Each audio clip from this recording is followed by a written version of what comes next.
Hey everybody, welcome to the Gaming Casuals podcast, your one-stop shop for all gaming news from a casual perspective. I am your host, Brandon. And I am John.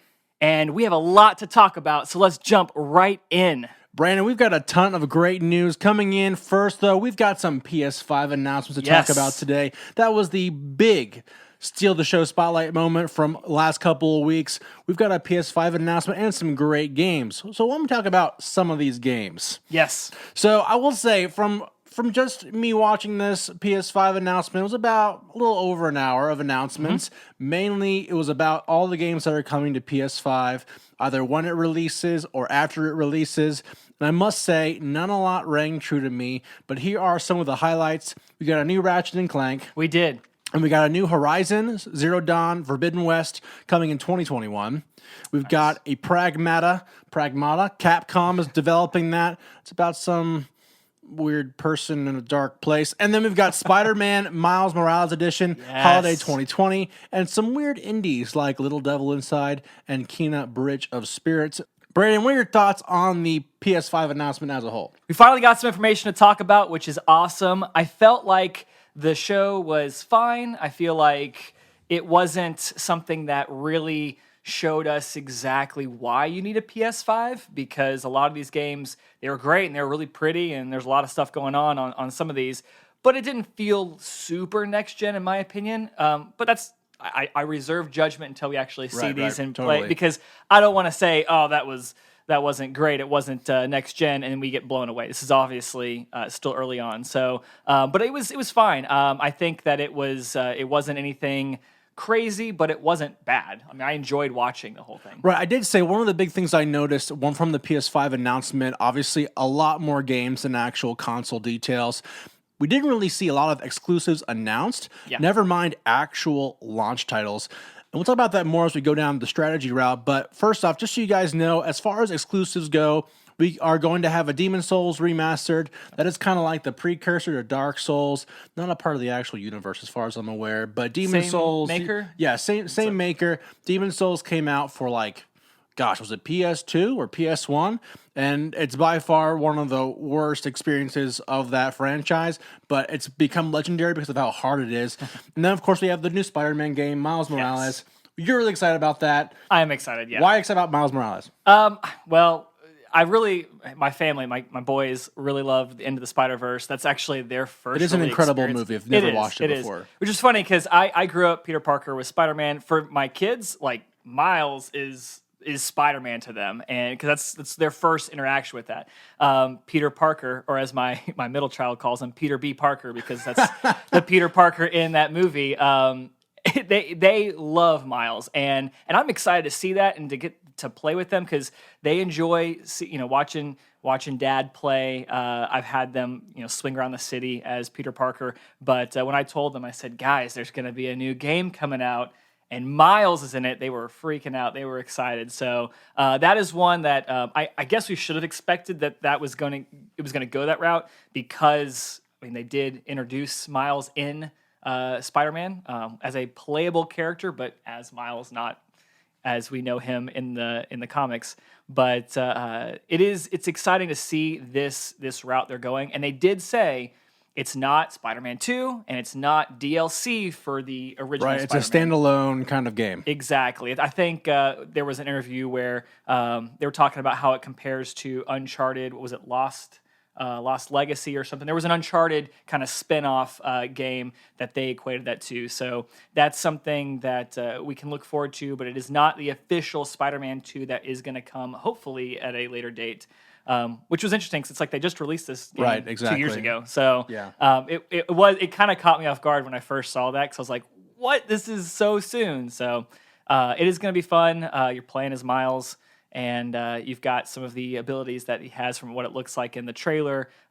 He has the ability to turn invisible, it looks like, his power of electricity, and a lot of cool things there. So yeah, so definitely watch Enter the Spider-Verse before you play that game, because it'll help you with the storyline, I'm sure. All right, so we've also got Horizon Forbidden West coming. Now, it's not going to be a launch title, which is probably a disappointment to a lot of people, but that's a sequel to Horizon Zero Dawn, and it follows Aloy, the young warrior redhead, kind of like, I feel like Brave from Disney is an inaccurate description, but that's the idea. She's going west this time. That looks really fun. And then, of course, we've got Gran Turismo 7. If you guys are big fans of racing simulators, Forza style, Gran Turismo is the older, more mature cousin of Forza Motorsport. And so number 7's coming out as well. And then we have games like Sackboy. No idea what that's about. We have Returnal and Astro's Playroom, which will be a Sony Studios, probably a hardware test, essentially. The Wii Sports of PS5. Actually, I liked Astro's. What was the first one? It was for VR. It was called Astro's. Oh, I feel terrible not knowing the name of this, but it's a fun VR title. It was played, with VR, PSVR. You have the controller, and you control around. It's kind of like a little 3D platformer, but from the perspective of this robot with a camera watching every movement. So it's cool. You can look around walls and so on to see different perspectives of things. It's really neat, really neat game. So I'm excited to see what they do with this playroom, whatever that may be. Yeah, so as far as we know, those are the exclusives to PS5. The rest of the games are going to be either multi-platform or timed exclusives. And what that just means is if a game is a timed exclusive, it just means that PS5 will have it first, and then after a certain length of time, usually about a year, Xbox and PC will begin to get titles on their own. So as far as timed exclusives, games like Deathloop, the new Bethesda game, it looks like a whole lot of fun. You play this, essentially this bounty hunter tasked with killing a bunch of people, but you go through time, and if you die, you get returned back to your normal save point. It's kind of weird. I'm thinking like Sands of Time, Prince of Persia kind of a thing, but I'm all for games that play with time like that. Like I said, I think I've mentioned in past episodes, Outer Wilds is one of my favorite games, and it has a lot to do with that kind of loop that you're going back through. So I hope it's like that, but I don't know. Yeah, and with that also comes like a bunch of stealth mechanics. So think, Dishonored style, which looks a lot of fun. It'd be interesting to see how Bethesda makes their game with PS5's new engine, new graphics. And then, of course, we have Ghostwire Tokyo. If you like paranormal mystery games, that's a game that's coming to PS5 first and then coming to Xbox later. And then we got Godfall, Goodbye Volcano High, which is a weird dinosaur game.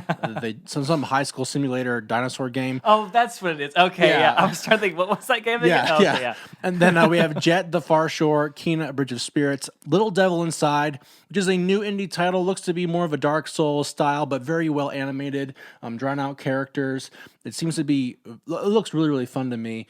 Interested to see what they do with Little Devil Inside. And then, of course, we have one of Brandon's favorite franchises coming back, Oddworld, Soulstorm. It's funny. I really enjoyed it back in the day, and I think I've also mentioned this, that one of my favorite launch titles for the Xbox was Oddworld Munch's Odyssey. Now, this is not, it goes back to the original Oddworld game, so it's not like that, but when I saw that announced on there, I was like, oh, finally, we get to see something back like, I think it was Abe's Odyssey or one of those, the old school ones, and I don't know, it looks very, similar to that original gameplay, so I hope it pans out, but I was excited when I saw that. Yeah, so not only do we have Oddworld as a timed exclusive, we also have Project Athia, Solar Ash, and Stray. So a lot of cool games coming out. That's the cat one, right? The Stray? Yeah, Stray is the cat one. Yep, if you like cats, Stray might be the one for you. In a world full of robots, be a cat.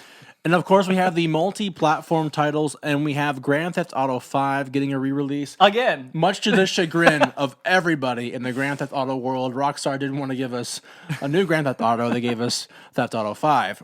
That's been released on this will be 3 generations of consoles. It came out on the 360. They must think it's really good or something. Literally, that is unbelievable to have a game that can span 3 console generations and still be in, top sales for whatever, it's amazing. At least I hope it's going to be a top sale. I think a lot of the gamer community are like, why do we get a Theft Auto 5? Like, why? And it's what it will be interesting to see what they do different with this to make it worth that special buy. I'm assuming with it being multi-platform, it's coming to the Xbox Series X. I don't know what they're going to do with that since this is more of a PS5 announcement, but if Smart Delivery, if they have it where you've already purchased it on the Xbox One, will you get that for Xbox Series X, or is this going to be a whole new thing? Time will tell. That has more content. So. And not only that, we also have Hitman 3. If you guys are big fans of the Hitman franchise, it's a fun game. But Hitman 3 will be the newest iteration of the Hitman franchise. Then NBA 2K21. We've got a game called Pragmata and the new Resident Evil Village. Brando, Have you ever played a Resident Evil game? So I I played Resident Evil 4 back in the day. That was one of those. Oh, God bless you. Yeah, that was whenever they changed the perspective and everything, and that was a classic to a lot of people. I did not play any of them after that. I know that 5 and 6 were kind of. But 7, I watched a lot of Let's Plays online because it's more fun to play a horror game when you're just watching someone. Oh yeah, I mean, I was just curious on how scary it really was. So I've seen some Let's Plays of 7, and of 7 of Resident Evil 7. Did you? Oh my gosh, the 7 is one of the worst. Yeah, I was kind of scary. glad that I didn't play. I'm not. It's weird. I'm not really like a horror game fan. However, I like watching Let's Plays of people playing horror games because I like to see their reactions. So that to me is more enjoyable than sitting there torturing myself in what's around this corner. So I am much more of an observer in those games. Yeah, so I would not play Resident Evil 7 alone at night. Oh. Yeah, not fun. Okay. Now, is this one real quick? Is this one going to be first person just like 7, or is this? We have no idea. Oh, yet. Okay. We have no idea. I saw I wasn't sure. Historically, they're third person. They are, yeah. And Evil 7 was the first person, which was, in my opinion, scarier because of the first person perspective. But. Yeah, so we'll see what happens, but it'll be a good game nonetheless. So that is a bunch of really great games for PS5. We hope that it's going to bring Sony a lot of success. But let's talk about the actual console. So we did get a look at what the PS5 actually looks like. It's a whole lot of memes. People are liking it to Linksys routers and pieces of paper between, like an Xbox or something. Brando, when they announced the PS5 console's form factor, what were your first thoughts about it? I honestly was shocked to see that. I know that there are people putting out there, fan-made renders and stuff. I didn't really look too far into that, but I heard after the fact that it was kind of crazier than what people had come up with. I just assumed you can't do too much on a console, and then they come out with this thing. Again, I'm not going to say, oh, it looks hideous until you see it.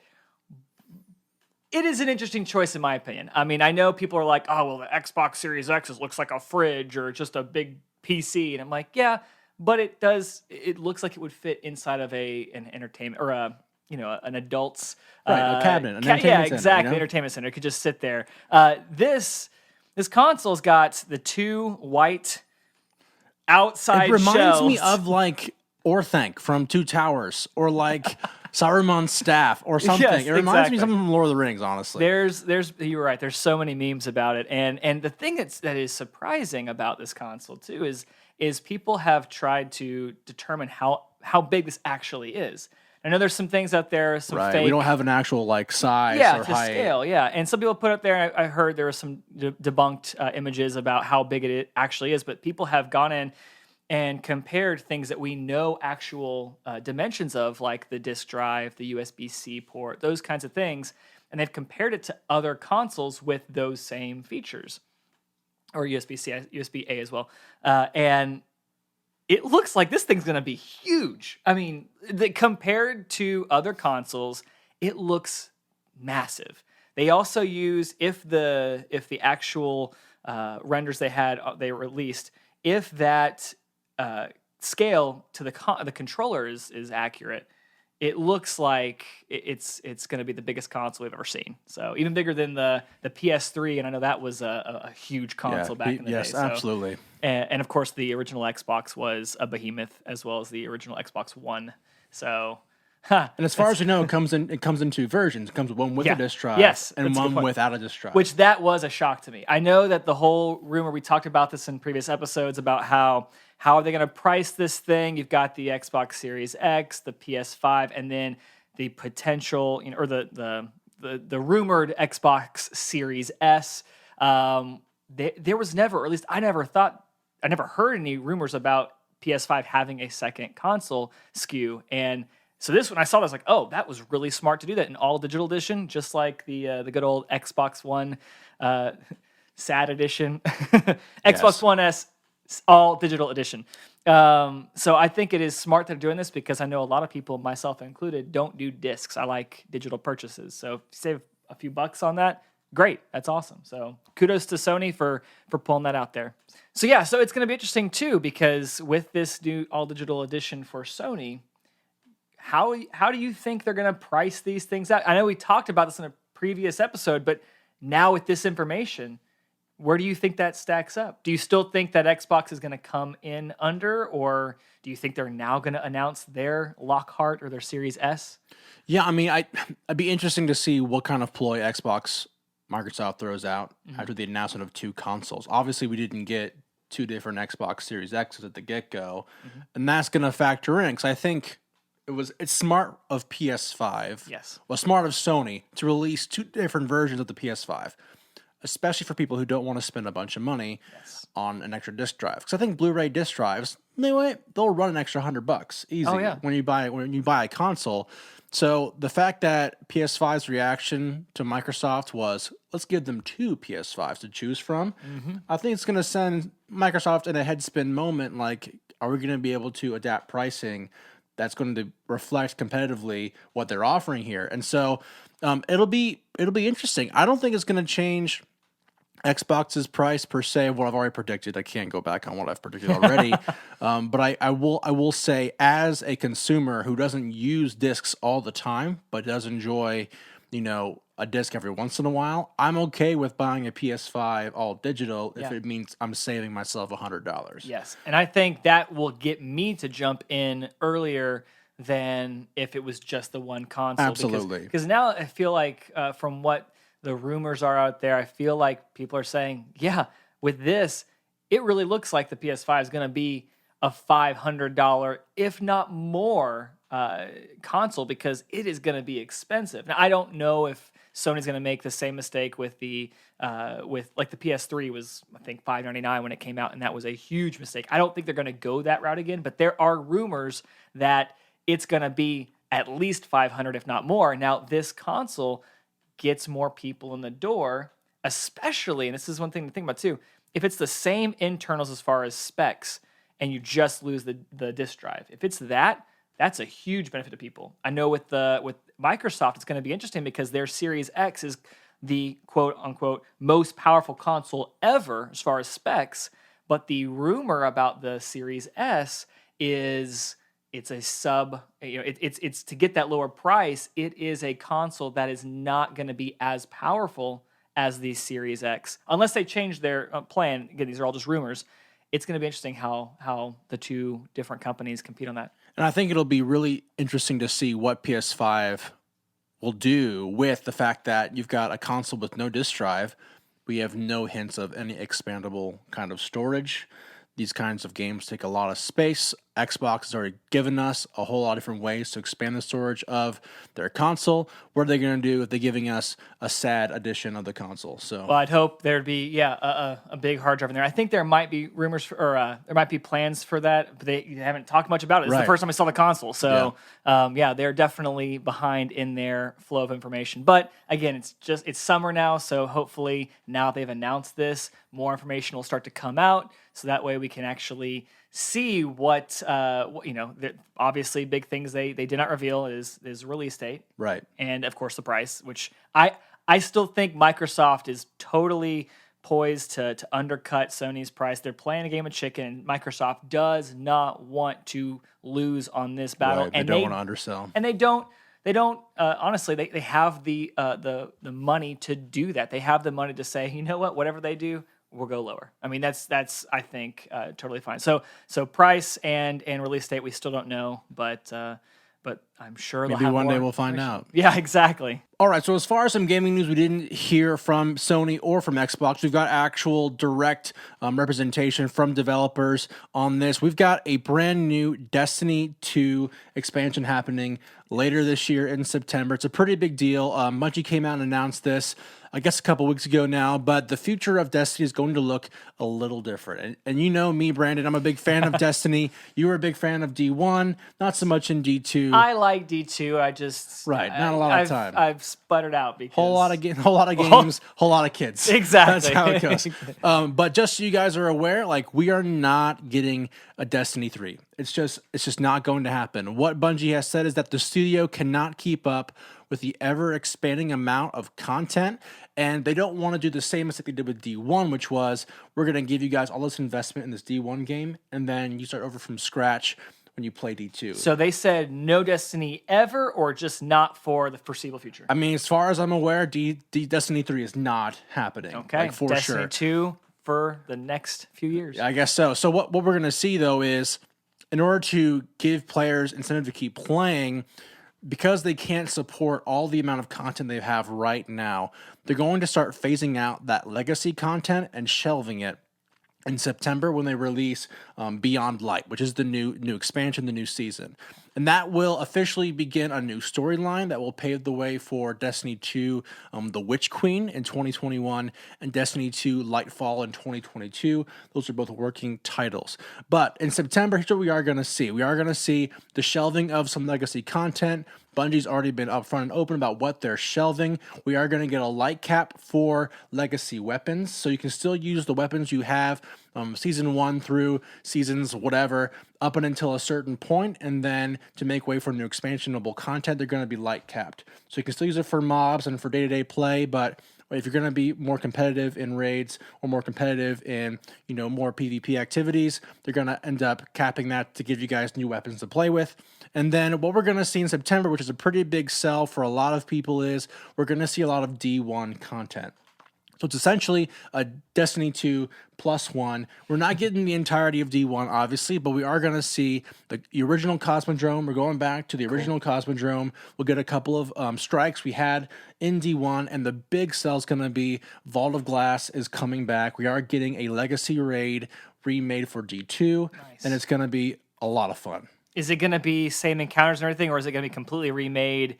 Different. It is going to be essentially an exact remake of, but with just more weapons and different armor drops. Nice. That's awesome. That's very cool. Yeah, so it's super exciting. Now, obviously, you are going to have to buy that season pass, and you're going to have to buy, the content as it comes out, and that's kind of the model that Destiny has had, much to the chagrin of many players. Instead of just saying, we're making Destiny 2 online and just giving you guys a month-to-month subscription, they are requesting, they are going to keep with that modicum of every 8 to 12 weeks, you buy a new expansion and continue on your quest. You don't have to buy those things, obviously, but if you want to stay relevant, you're going to want to. And of course, you have season pass options, which does come with new goodies, a discounted price for the expansions in that year's seasons.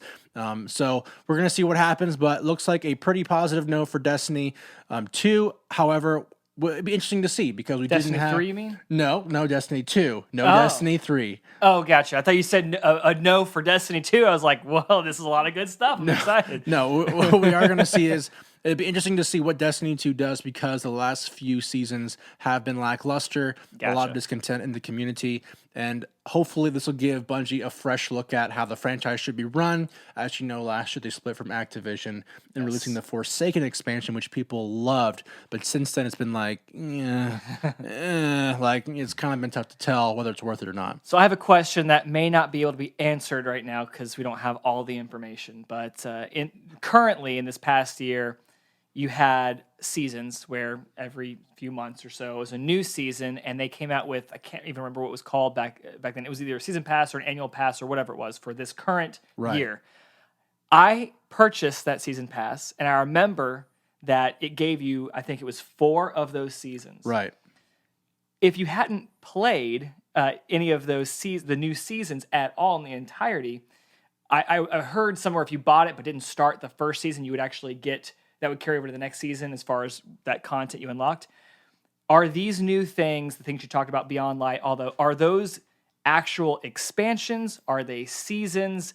If I haven't booted up Destiny 2 and played any of the new content except for that first new season, I still have a few seasons left. Will that carry over to that? Do we have any clue on how they're going to do all that stuff? No idea. Okay. But as far as I'm aware, if you get the new season Beyond Light and haven't started that first one, you're going to have that turnover. Gotcha. But once the new year starts, you're on your own again. Okay. Well, shame on me for buying the content, not playing it, but we'll see what happens in this fall, I guess. Yeah, it'll be exciting. All right, we can't forget about some exciting news happening from LucasArts and EA. We've got an announcement for a new game called Star Wars Squadrons.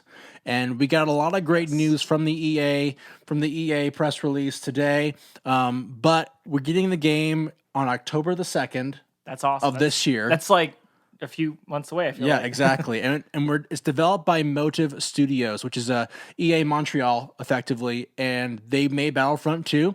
And it's pretty much what you'd expect from any Star Wars dogfight game. You pilot a bunch of ships from your favorite faction, Empire or the Rebellion, and you're going to be fighting each other in space. So it looks really exciting. I'm very excited about this game, too, because it kind of came out of nowhere. It was a surprise announcement, or at least I didn't know, as a casual gamer, I didn't know it was coming until I think last week they dropped some kind of information, and then of course today on EA Play they dropped information about it. October 2nd, that's so soon. Yeah, I'm excited to see.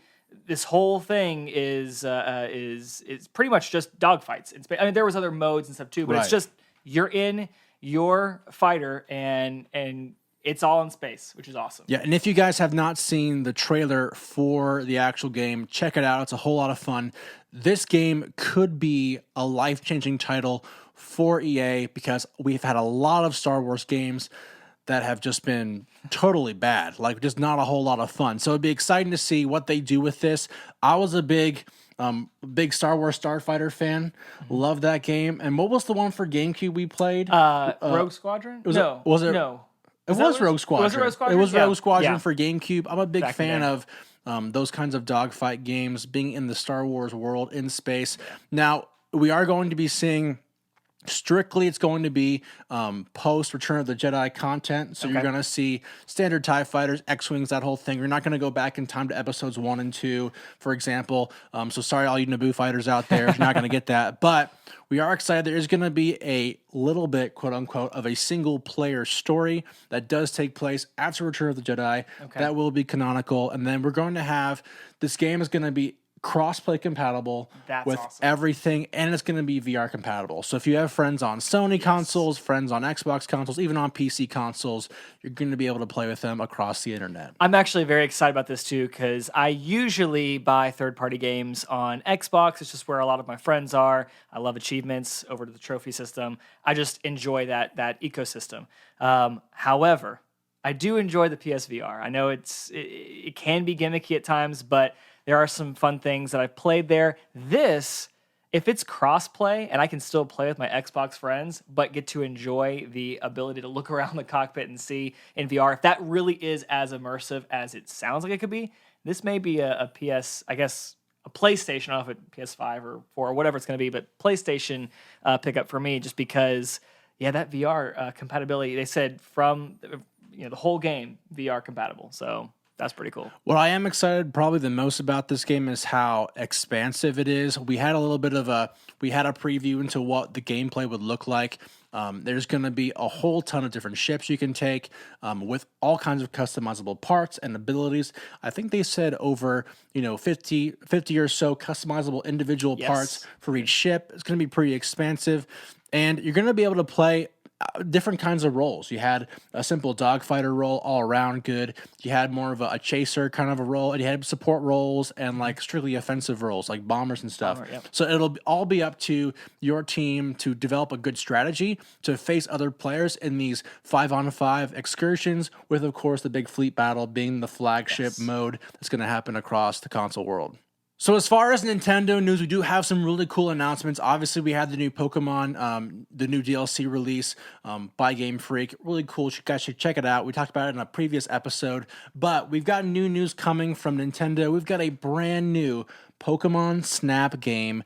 Can you believe it, Brandon? Pokemon Snap is returning to console. After all these years, you can really enjoy getting out there and taking pictures of wild pocket monsters. So if you guys didn't know, we had a Pokemon Snap game, and that Pokemon game got released for N64 way back in the day. And so essentially the game is designed around you as a photographer, and then Pokemon Snap and Pokemon 64, Pokemon Snap, you essentially drove on this tread, this predetermined tread, and it's up to you to capture the best pictures of Pokemon that you could. That's literally it. Yeah, literally it. Take the best pictures of these animals, these Pokemon, It just take good pictures and that's it. Yeah, and then Professor Oak would grade them on like a predetermined like algorithm that was probably super simple, but you got extra points if it was really big and the frame was right in the center.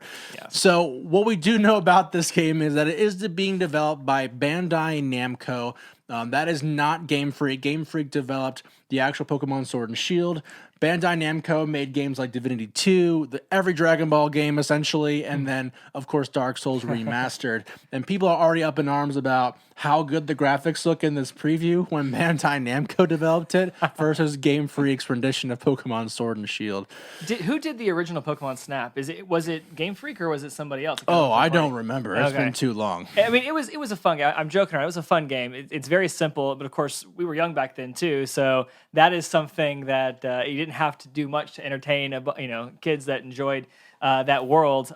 So I'm excited to see that they're bringing this kind of idea back. Because I mean, literally, it is.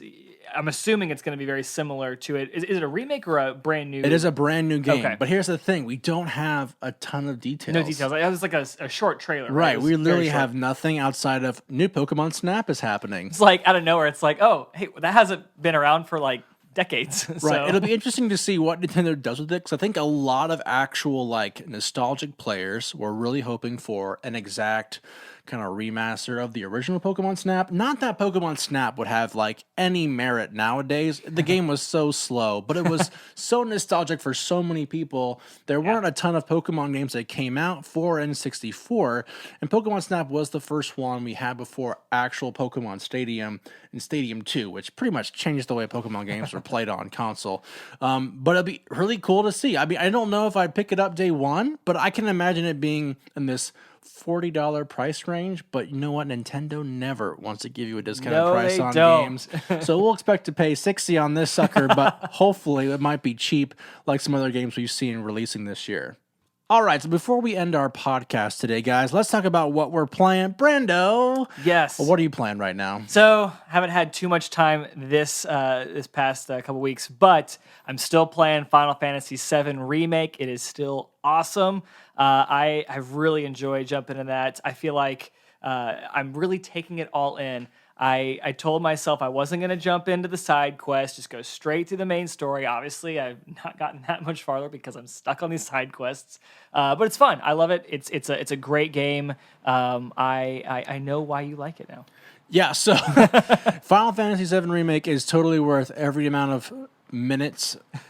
Final Fantasy VII Remake is pretty much the game that I would play all day if I could, if I just didn't get totally bored after the fourth playthrough. I mean, that's pretty good, though. If you can get through 4 playthroughs, that is impressive. You're a special person. Especially a story-driven game like that. Right. It's not like an open-world game that I know of. I mean, I'm only in Chapter 5, no, so it's not open I didn't world. think so. Rip. But games that I've been playing this week, so I will say this with a grain of salt. If you are a child or below the age of 18, you need your parents' permission to play this game. Oh, no. Well, I've been playing Resident Evil 7. Oh, you're actually playing that? I didn't know that. I'm actually playing it. Oh, my goodness. So, if you guys didn't know, the Resident Evil franchise is having a huge sale. And so I picked up the base version of Resident Evil 7 for $10 on the Xbox Game Store. And I'll just say, I'm a fan of, like, horror. Like, I've always been a fan of it. I have some lines that I've drawn on certain amounts of horror, and Resident Evil is, it's so scary. It is so scary and so just gross, and it's evil, really. It's evil. And my wife personally hates the game so much that I promised her that I'd never play it while she was in the house because we have a giant TV in our small apartment, and you can see it wherever you go. But essentially, Resident Evil has all kinds of games in the franchise and spinoffs and all that jazz, but it was always been very much a anime, paranormal, scientific kind of like horror game. And you have to explain the game within its own universe.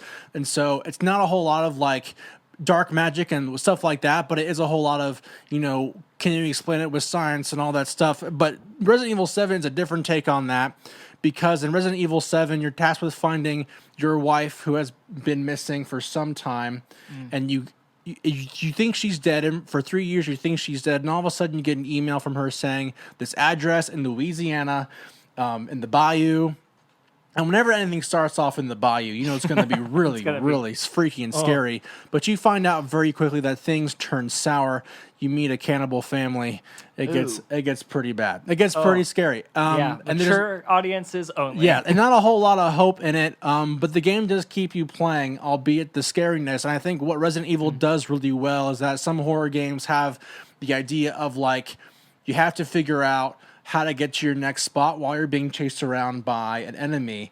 And that is the scariest feeling ever, because the way these characters move around, your game map, you never know where they are. You move very slow, and if you backpedal and try to cover your ground, you go extremely slow. They can easily catch you and like just impale you on a shovel, kind of a thing. So, and this is, and I talked about it earlier, but this is all first person, which is a first for this series. And that's really important because this is the first Resident Evil game to ever feature a first person view in the game. And so it adds an extra element of real fright and like... Well, that's a big deal because, like, third person, you can see around your character. Yeah, you can see your camera. So if someone's going to sneak up behind you, it still could be scary, but you're going to see a little bit more than if you're in just a first person and this is your only field of view going around. I know that one of the biggest titles that never was fully released or actually made, PT, the legendary playable teaser from Konami, or it was Konami, right?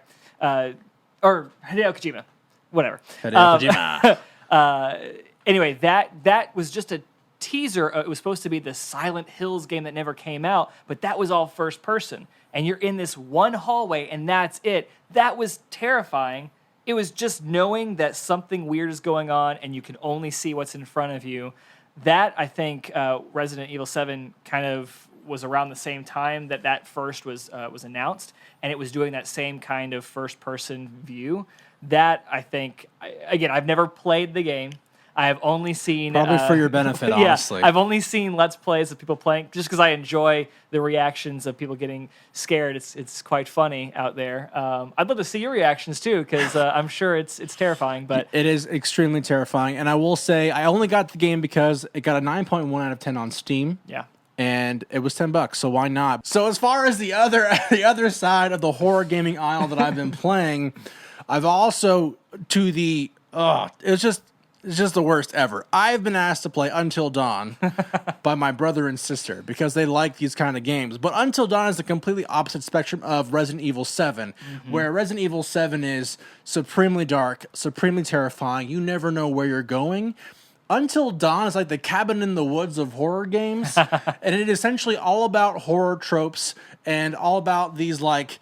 really iconic things that happen in like goofy horror hack and slash movies. Yeah. But what's essentially the premise of the game is you are essentially like tasked with saving all of your friends in this essentially cabin in the woods by daylight. And every action you take is kind of like a tell your own story kind of a book. Where, choose your own adventure. Right, choose your own adventure thing. So if you want to, run away, go to page 7 and see what happens. So essentially what happens is you are tasked with making some very executive decisions over the course of this game. And your point is to get all of your friends to live. And every action you make in the game has a butterfly effect. And that's a really big part of the game is every action has 1,000 ripples in the cosmos of the future, kind of a thing. And so the goal is to help your friends survive.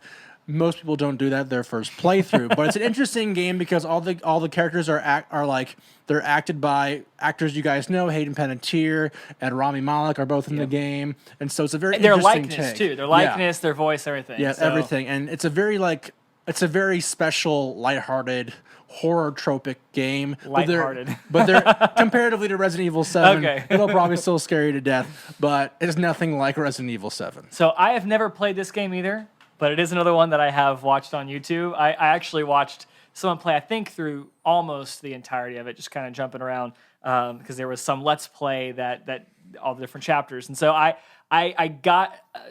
an idea of what it was from there. I could tell it could be scary, but yeah, it is definitely choose your own adventure type thing. I will tell you, man, those, spoiler alert, but how far have you gotten?